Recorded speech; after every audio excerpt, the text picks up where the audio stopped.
Good morning to all of you. मैं doctor Sarla. आज का जो हमारा विषय है रहेगा वो राजस्थान माध्यमिक शिक्षा बोर्ड का जो इंग्लिश का पेपर होगा उसके लिए रहेगा। उसमें हम बात कर लेते हैं टेंस की। जो 10th बोर्ड की एग्जाम देंगे उनके लिए बहुत ही महत्वपूर्ण टॉपिक है टेंस। और यदि आप टेंस क्लियर कर लेते हैं फिर टेंस के बाद में article, preposition, active passive voice, direct indirect वो ज़्यादा समझ में आएंगे। वो उसकी भी हमारी क्लास दे देंगे। बट पहले टेंस का चार्ट आप समझ लीजिए। टेंस में कौन कौन सी चीज़ें हैं जो आपको लर्न करनी है। टेंस टेंस का सीधा सीधा होता है मीन्स काल। आप अच्छी तरह से जानते हैं कि हमारे जो इंग्लिश ग्रामर है उसकी बोन्स है टेंस कि टेंस हमें अवगत कराता है कि कौन सा काम हम कब कर रहे हैं, हाँ, या कब कर चुके हैं या कब करेंगे। ये हमें काल टेंस के बारे में बताता है। और ये यदि हमें बेसिक टेंस के बारे में हमें ये चीज़ें लर्न हो जाती है तो हम समझ पाएंगे कि किस तरह से जो हमारे आपके 10th बोर्ड में पैसेज आते हैं उसको किस तरह से आपको आंसर देना है। और उसमें सब कुछ आपको article, preposition, correct form of the word, direct indirect सब कुछ लर्न हो जाएगा। सबसे पहले हम टेंस को समझे। अब टेंस हमारे सीधे सीधे यहाँ तक तो आपको क्लियर है कि टेंस का मतलब काल होता है। और ये 3 प्रकार के होते हैं। काल को 3 भागों में बांटा है, प्रेजेंट टेंस, पास्ट टेंस और फ्यूचर टेंस। इसके भी 4 पार्ट होते हैं, इसके भी 4 पार्ट होते हैं और इसके भी 4 पार्ट होते हैं। समझना ये है कि मान लीजिए आप प्रत्येक के 4 पार्ट्स होते हैं तो हमें किस तरह से कौन से फैक्ट हमें लर्न करने हैं ताकि हमें correct form of the verb में भी हमारे हेल्प कर दे। और जब डायरेक्ट इनडायरेक्ट या एक्टिव पैसिव वॉइस में सॉल्व करेंगे वो चीज़ हमें पहचान में आ जाए।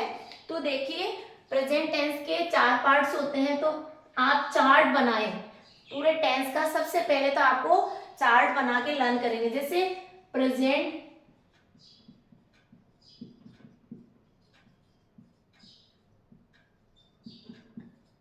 Indefinite tense.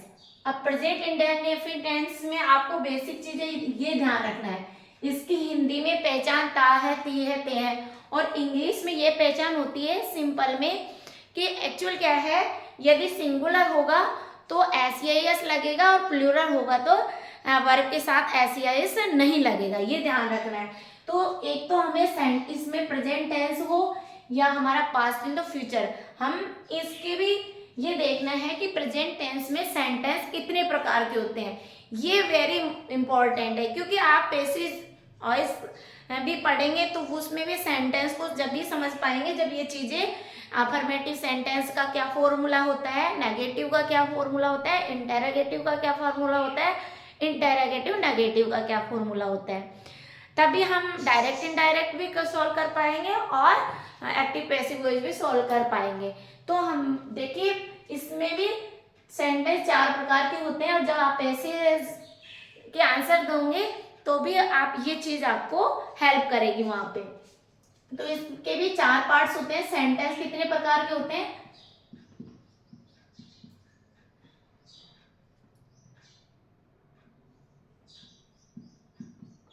चार प्रकार के होते हैं सेंटेंस। ये मतलब वाक्य आप हिंदी में के 4 प्रकार के होते हैं। किसमें, हम इंग्लिश पढ़ रहे हैं, ठीक है। तो क्योंकि हिंदी में अलग आपको समझाएंगे, हिंदी में 4 प्रकार के वाक्य नहीं होते हैं। पहला है अफर्मेटिव,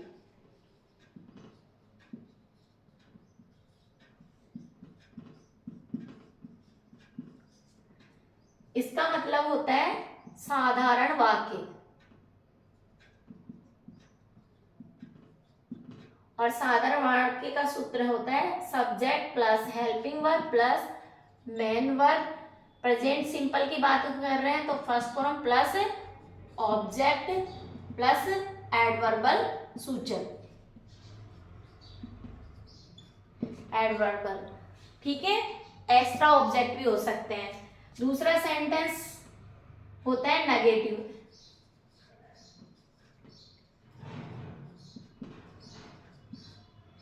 इसका मीन्स होता है नकारात्मक वाक्य। अब इसका फॉर्मूला होता है सब्जेक्ट हेल्पिंग वर्ब। ये ध्यान रखना है आपको, ये चीज लर्न करनी है। सब्जेक्ट का मीन्स होता है नाउन, संज्ञा, और संज्ञा का मतलब आप जानते हो किसी व्यक्ति विशेष का नाम, तो यहाँ नाउन 1 नंबर पे आएगा सब्जेक्ट। हेल्पिंग वर्ब सहायक क्रिया 2 नंबर पे आएगी। ये आप चीज को अंडरस्टूड हो जाए, समझना है। और ऑलवेज 3rd नंबर पे नॉट आएगा, प्लस मेन वर्ब की फर्स्ट फॉर्म, क्योंकि हम टेंस प्रेजेंट ऊपर डाल रखा है, प्लस ऑब्जेक्ट। ओके, ये इसका नकारात्मक वाक्य का फॉर्मूला है। और फिर आता है interrogative.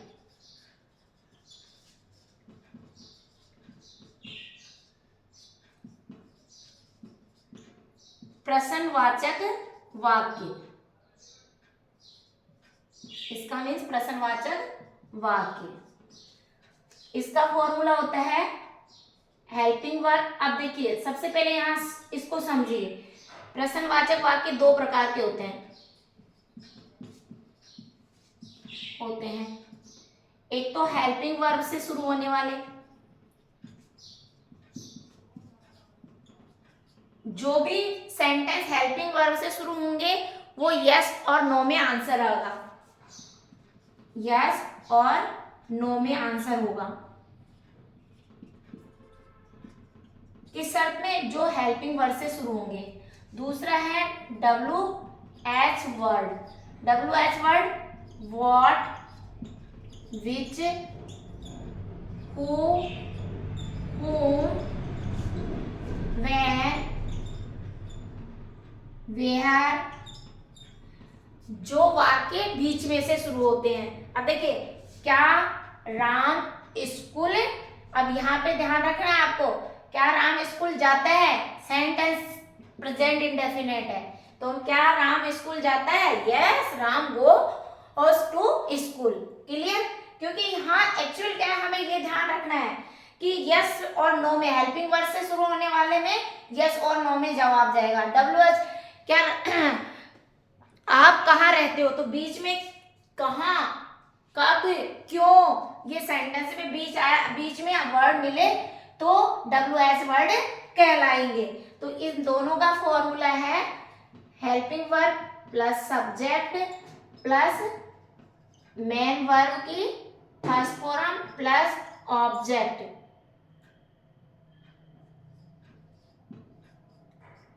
Question mark. WH word,